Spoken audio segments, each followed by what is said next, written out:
tenían datados para hoy, ¿sí? Que es el de... Ya seguimos incorporando hasta llegar más o menos a 50 y largamos, ¿sí? Que son el de Fiedler, que es Mediamorfosis, y después el otro que es un texto muy cortito, que ahora vamos a empezar por ese, que tiene que ver con un autor argentino que, si bien encara el tema por el lado, viene del palo de la publicidad, del marketing, ¿no? Pero lo que me interesa es, más allá de que sea un compatriota que haya elaborado como una idea que nos suma a entender esta lógica de la web 2.0, digamos, es algo raro, ¿no? También encontrarse, siempre citamos autores extranjeros. Es una idea muy simple y es un esquema que nos va a servir más que nada para comparar la situación que se plantea en esta interacción que vamos a encontrar, ¿no? A partir de hacer un mapeo de los medios con los cuales interactuamos constantemente, entre medios tradicionales, ¿sí? Los new media, y cómo se complementan, ¿sí? Y cómo constantemente están mutando, ¿no? Es difícil hacer un análisis comparativo en un periodo prolongado del tiempo y ver que las características de estos medios se mantienen, ¿no? Constantemente se están adaptando a los cambios que les plantea el entorno, ya sea desde lo comercial, desde lo político, y obviamente el mayor condicionante en estos cambios son ese condicionante tecnológico, ¿no? Bueno, viene un poquito demorado hoy. No sé si quieren hacer alguna consulta antes de arrancar. Práctico, si ahora no hay más gente, si alguno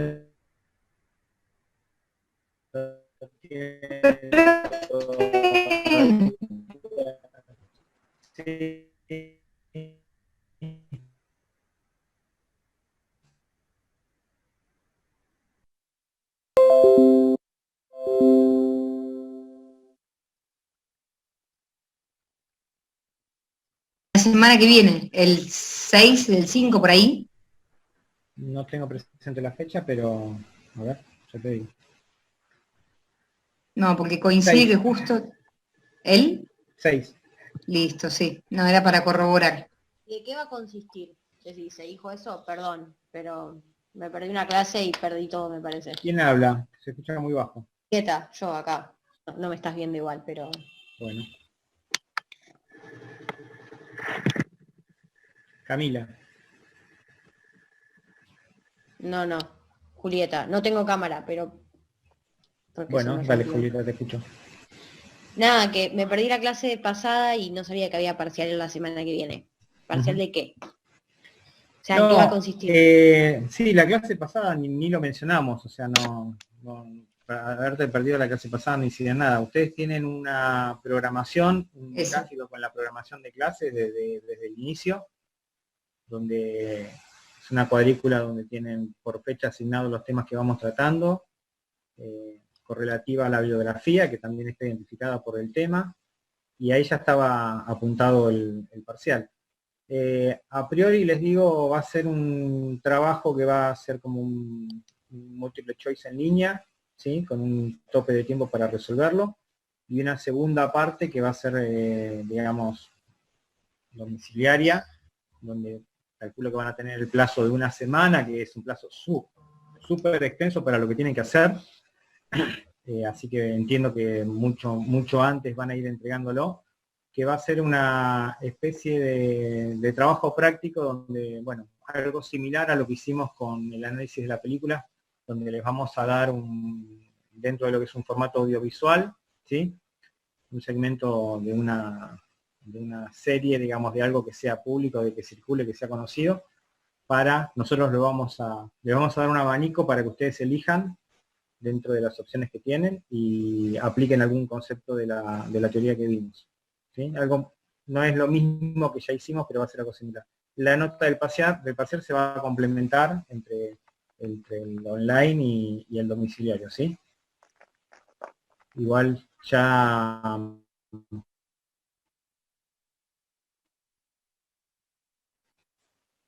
para el miércoles ya les doy todas las indicaciones, les aviso que está colgado en el aula para mitigar la ansiedad, y después, bueno, llegado el horario, ahí ya les aviso el horario exacto y el link para realizar el formulario, ¿sí?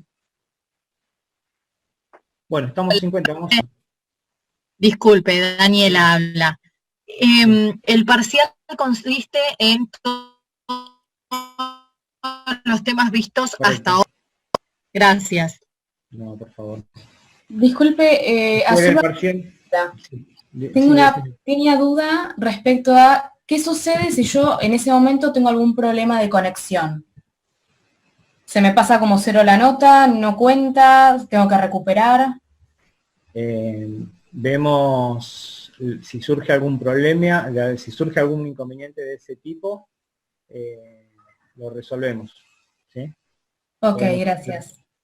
Podemos llevarlo a una instancia de video para hacer un examen personalizado. Bien, qué bueno, adhiero a lo que preguntaba la compañera, porque esta semana la conectividad fue terrible de Telecentro. Yo la utilizo para laburar y me dio más de un dolor de cabeza.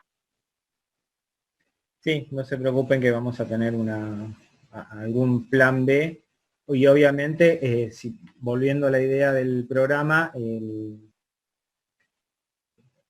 verán ahí en ese cronograma que tienen una instancia de recuperatorio, ya sea tanto para el examen como para el parcial como para el trabajo práctico. Obviamente, la promoción de la materia implica que puedan recuperar solamente una de las dos instancias, ¿sí? Si desaprueban tanto el parcial como el trabajo práctico, ya no hay chance de levantarlo. ¿Estamos de acuerdo? Igual toda esta información está en el programa y en el cronograma que oportunamente presentamos, ¿sí? Si surge alguna duda, relean esa información. Si surge alguna duda, volvemos. Bueno, ¿les parece comenzar? Sí, claro. Entonces dijimos, vamos a dar comienzo por este texto. No sé si alguien lo llegó a leer. ¿Nadie? No, yo por mi parte no. Bueno. No. Es un texto muy breve, ¿sí? Como les decía, el autor, Fernando Roy, actualmente trabaja en la UCES, fue durante mucho tiempo director de carrera en Palermo, viene del área de comunicación y de marketing, y él toma el tema de la comunicación directa dentro de lo que es el contexto de la publicidad, ¿sí? A partir de esta lógica de la definición que da, ¿no? De que vamos a entender por comunicación directa al vínculo que se establece entre a partir de dos personas, o de una persona y una organización, o de una organización y varias personas, ¿sí? Con la particularidad de que no vamos a tener la intervención de ningún medio masivo, ¿no? La lógica de entender la comunicación directa parte de esta parte, digamos, tiene esta particularidad, ¿no? La no intervención de un medio masivo. Dentro de las características que ha mencionado el autor, es que, bueno, al eliminar la figura del medio, ¿sí? Pasamos de tener una comunicación unidireccional, o sea, solamente de ida, a una bidireccional.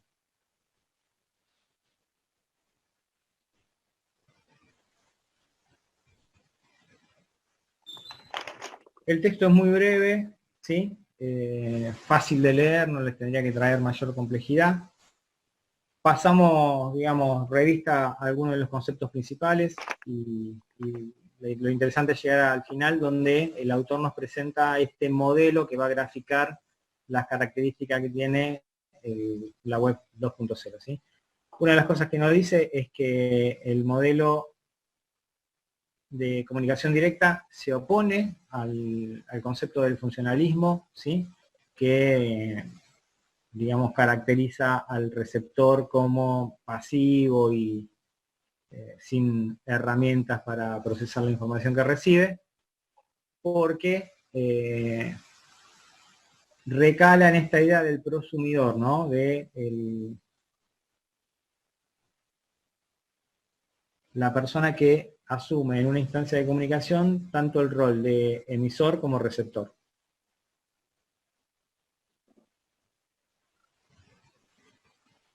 Después da una serie de características de este sujeto que él describe, ¿no?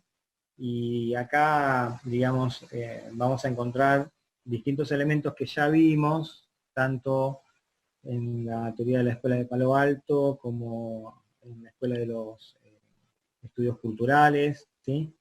Que tienen que ver con las influencias del contexto. Básicamente, contexto social primario, que es la familia, después los distintos anillos que se van abriendo, ¿sí? Lo prioritario acá es entenderlo entonces como un sujeto social. Después va a utilizar esta figura del sujeto declamante y expectante, ¿no?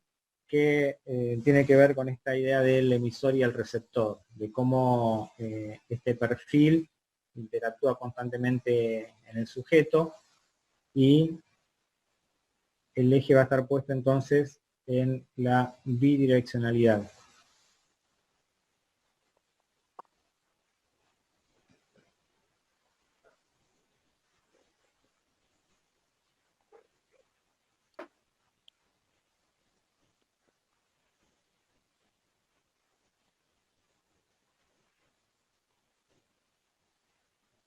Bueno, sigue jugando con esta idea de ir en contra de los preceptos del funcionalismo, ¿no?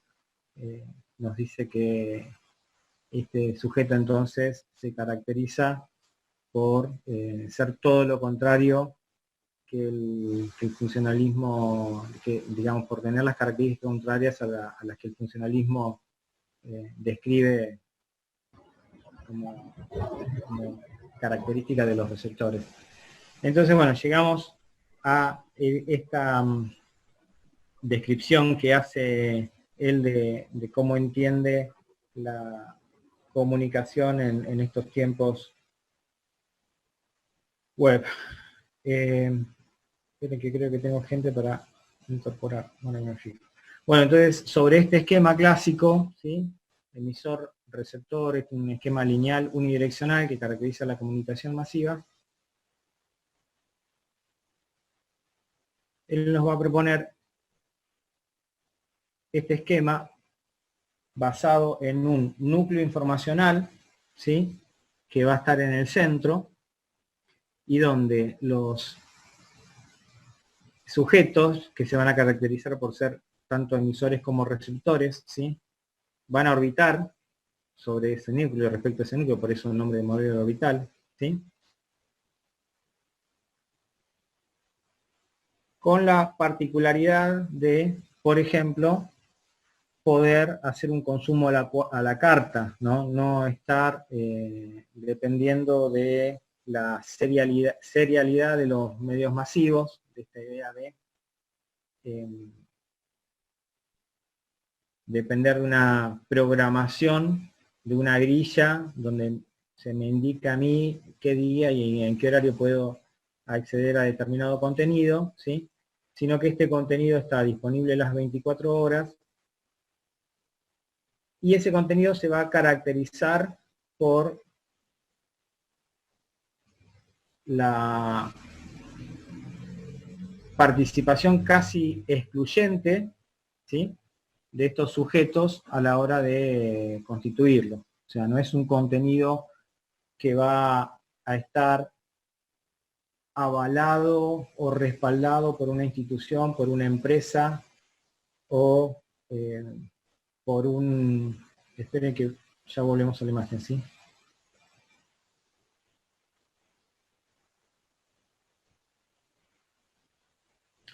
les decía, no hay un editor responsable detrás de contenido. Generalmente esta situación se da en las redes sociales, ya que ese núcleo informacional está sustentado, está mantenido por la información que estos propios sujetos que orbitan sobre el núcleo van aportando, ¿sí? Básicamente esta descripción corresponde a las redes sociales. Otra particularidad que tiene este esquema es, como verán, los emisores tienen la posibilidad de conectarse en forma directa entre ellos, ¿sí? O sea, hay un vínculo de ida y vuelta respecto al núcleo informativo, obteniendo y aportando información, y a su vez hay una posibilidad de contacto directo entre cada uno de estos sujetos que son emisores y receptores. Bueno, como verán, el esquema es muy sencillo, la idea describe de manera escueta la complejidad de la situación de los nuevos medios, que son los que en esta oportunidad convocan nuestra atención, pero nos sirve a efectos de tener de una manera gráfica la posibilidad de comparar los medios tradicionales con estos medios interactivos.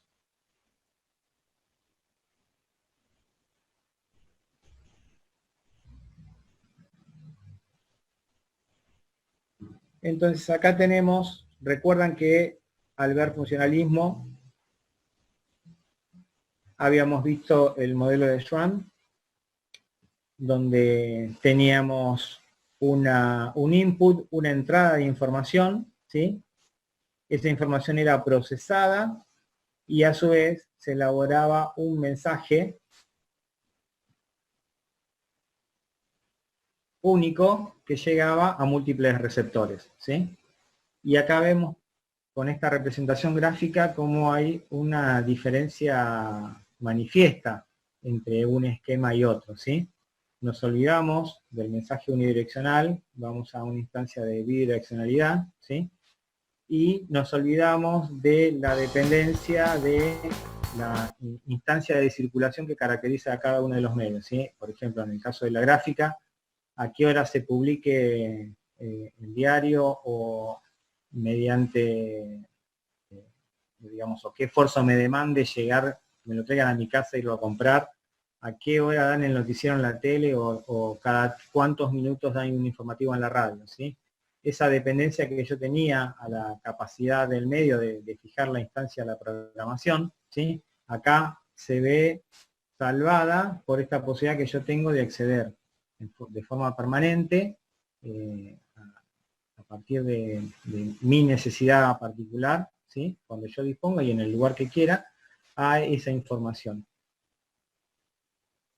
Bueno, ese es el texto. Ya les digo, no les va a llevar ni mucho tiempo, ni mucha demanda la instancia de lectura. Y el otro texto que tenemos para hoy, que bueno, si no les llega el anterior, me imagino que también tampoco tomaron contacto todavía, es el de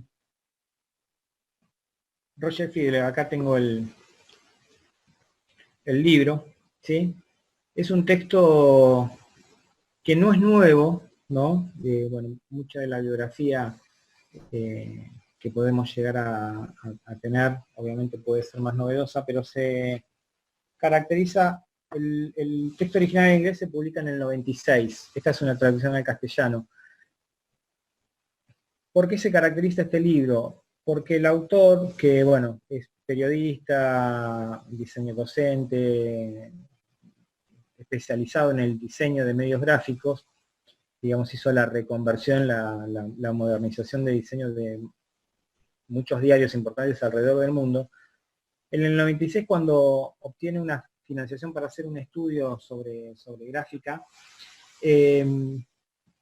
lo que logra es anticiparse en el tiempo y predecir hacia dónde iba el fenómeno de la digitalización de los diarios, ¿no? Entonces en el libro él aclara que entiende que una de las opciones es una tableta, ¿sí? Donde se actualicen periódicamente los contenidos a los cuales vamos a acceder por la red, ¿sí? Un momento en el cual los diarios, como muchas otras empresas, ¿sí? Utilizaban a la web como un canal más de información, pero manteniendo el esquema del broadcasting, o sea, manteniendo el esquema de, lo van a ver en la clase de hoy que está graficado, ¿sí? Esta idea de un emisor para muchos receptores, ¿sí? Cuando los diarios, como muchas de las empresas comerciales, empiezan a ocupar lugar en la web, cuando Internet empieza a ser cada vez más masiva, el modelo, el paradigma que nutre esa incorporación a la web, no rompía la lógica del broadcasting, del medio masivo, ¿sí? Es esta instancia conocida como Web 1.0, ¿sí? Donde la información era estática, no había ninguna instancia para la interacción, los que llegaban a ese espacio no tenían ninguna herramienta para hacer una devolución, para participar, ¿sí? Solamente tenían acceso a la información que estaba ahí colgada. Inclusive los diarios, en esa instancia, cuando se apropiaban de un dominio y empezaban a ganar pantalla, actualizaban la información cada 24 horas, al igual que hacían con la publicación del diario en papel, ¿no? No estaba instalada todavía esta idea de la actualización permanente, ¿sí? Con la cual convivimos hoy en cualquiera de las web de los diarios principales. Bueno, faltan 10 minutos para cortar, ¿no? Cuando se corta, nos tomamos unos minutitos y a las 19:30 nos reencontramos para terminar, ¿sí? Ok. Fidler nos dice, los medios no surgen por generación espontánea ni independiente, aparecen gradualmente por la metamorfosis de los medios antiguos, ¿sí? Y cuando emergen nuevas formas de comunicación, las formas antiguas no mueren, sino que continúan evolucionando y adaptándose. Esta frase tiene que ver con un lugar común, que es un lugar muy citado en los estudios de comunicación, ¿no? Que parte del presupuesto de la idea que en el momento en que cada nuevo formato, nueva tecnología de comunicación se imponía en la sociedad, quedaba instalada la idea de que esa nueva tecnología iba a desplazar a la anterior, ¿sí? Por ejemplo, cuando aparece la radio, el medio de información más importante que circulaba hasta ese momento era el periódico, era la gráfica, ¿no? Si bien existía la modalidad del noticiero cinematográfico, ¿sí? Era un formato muy limitado y al que uno solamente accedía cuando iba al cine. Entonces la radio, con esta posibilidad de acceder de manera gratuita a un formato con el cual yo obtenía información, es como que instaló la idea de que el diario iba a tender a desaparecer, porque ¿para qué la gente va a comprar diarios si ahora, invirtiendo una vez en un aparato receptor de radio, ¿sí? Ya tiene acceso ilimitado a la información que ese aparato me puede brindar? Bueno, después pasó con la televisión, ¿no? Esta idea de que si yo ya tengo un mueble que me da imagen y audio, ¿para qué voy a seguir dependiendo de un mueble que solamente me da audio? ¿Sí? Era como una instancia superadora. Entonces, acá se dan dos situaciones que son algunos de los tópicos que analiza Fidler. Primero, cómo los nuevos medios adoptan formatos, ¿sí? Utilizados por los anteriores, ¿sí? Por ejemplo, en el caso de la televisión respecto a la radio, el radioteatro, que era uno de los géneros estrella de la radiofonía, se transforma en una telenovela con el paso de los años, al pasar al formato televisivo, ¿sí? Entonces tenemos un pasaje de formatos de un medio a otro, ¿sí? Pero a su vez esto no implica la desaparición del medio previo, del medio anterior.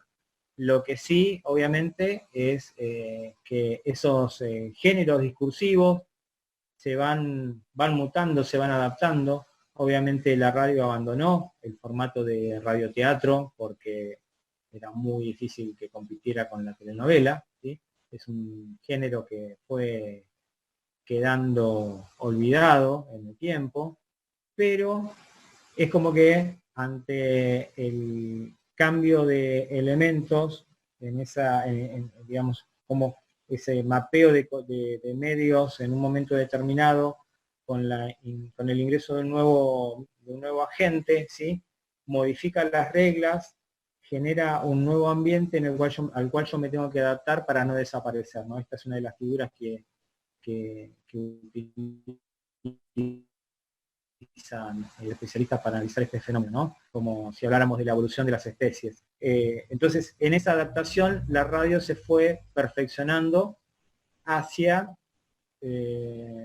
una especie de servicio que estaba orientado a los horarios picos del movimiento de la gente, ¿sí? Lo que es el prime time de la radio, cuando me levanto y necesito salir, ya sea para ir a estudiar, para ir a trabajar, y cuando estoy volviendo, ¿sí? Entonces, concentrar todos los esfuerzos de producción por tener una buena propuesta en esas instancias horarias para ganar la atención del oyente, ¿sí? Y, bueno, que me elija, y bueno, de esa manera poder mantenerme en este ecosistema que, como les digo, está en permanente cambio. Lo que básicamente van a encontrar en el texto, una vez que comiencen la lectura, es resumido, ¿sí?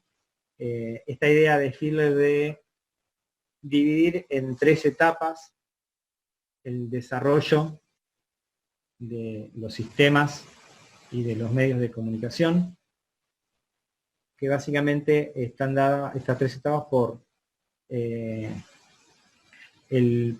lo que él va a marcar como hito son pasajes de una etapa a otra, ¿no? Entonces el primer pasaje que menciona es el pasaje del lenguaje hablado al lenguaje documental, ¿no? Cuando yo la palabra la puedo, ¿sí?, colocar sobre un soporte material, ya sea una piedra tallada, un papiro o un papel impreso, ¿sí? Después vamos a ir viendo cómo también con el desarrollo tecnológico estos soportes donde vamos a guardar información se van volviendo cada vez más complejos, ¿ok?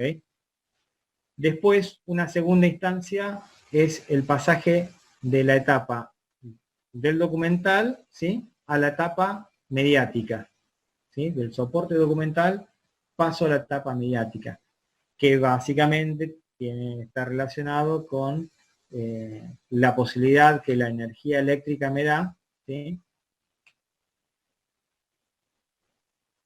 de lograr que mediante determinados soportes técnicos, ¿sí?, yo pueda emitir una señal o hacer circular, en este caso también son un soporte documental, por ejemplo un diario.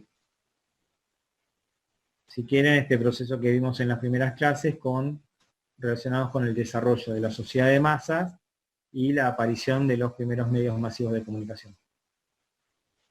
Y la tercera etapa, que es la que, bueno, más o menos, más bien que mal a veces o a la inversa, todavía estamos transitando, que es el pasaje de la etapa mediática a la digital, ¿sí? Esto está caracterizado por la posibilidad tecnológica de digitalizar información, ¿sí?, de transformar mediante el sistema binario, no sé, una imagen que la teníamos sobre un soporte documental, que podría ser un papel, ¿sí?, y transformarla en bits, en digamos, una comprensión de información en un archivo digital, que después no solamente me va a facilitar la portabilidad, o sea, el traslado, porque es un archivo liviano, para trasladarlo en el sistema informático, sino también la manipulación, ¿no? Es que es otro tema importante que se abre, ¿no? Porque ese archivo va a quedar expuesto a la posibilidad de modificación prácticamente infinita, ¿sí? A partir de disponer del soporte tecnológico que me lo permite hacer. Entonces, bueno, esto es lo que la idea que recién desarrollábamos, ¿no? Cada vez que aparecía una nueva tecnología, suponía la desaparición de la anterior.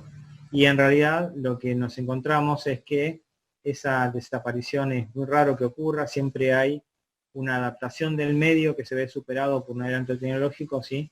Una reorganización de su lógica y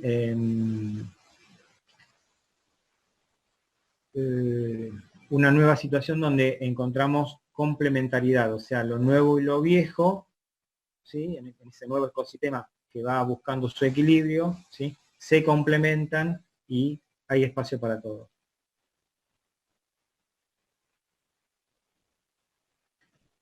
Bueno, acá tienen una pequeña línea de tiempo con algunos hitos que van desde las primeras pinturas rupestres hasta la aparición de las primeras redes sociales.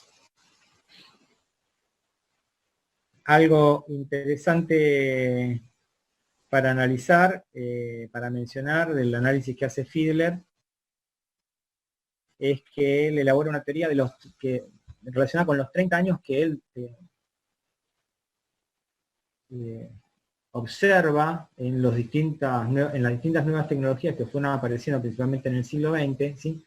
Los 30 años que necesitan esas nuevas tecnologías para imponerse